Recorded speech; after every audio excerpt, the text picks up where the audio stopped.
PC Crash 12.1 now lets you load in DirectX objects, so that's 3D map textured objects, as drawing elements within a Vehicle DXF. So you could do this in the scenes before, but now you can do it inside the Vehicle DXFs. This opens new possibilities for adding other elements, perhaps more customization of vehicles, but especially trailer loads is a good example of what you can do with this. So here I've got a couple of DirectX shapes loaded in, tractor and a trailer, and here we've got a flatbed. And I want to load, just for example, another vehicle onto this flatbed. So I'm going to go into my 2D view, pick my Vehicle DXFs.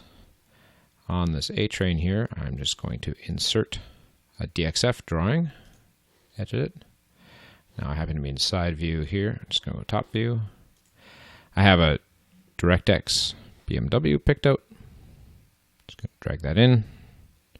So that's now on the drawing layer. Thing is, it's loaded in at ground level, so I just want to shift it up. In the 2D view, side view, that has become the y-axis. There we are. And I'd also like to get rid of this profile around the outside of the ground level. Go back to top view. There we are. If I say OK, now I can see that as part of my trailer drawing in the 2D view. If I go to my 3D window, you see I don't see it yet.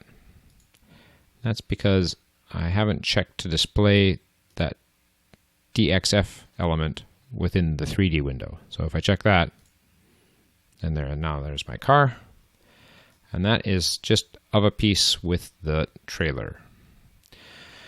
And so you could do anything that you have a drawing of. Cars, you could do wood, you could do other loads.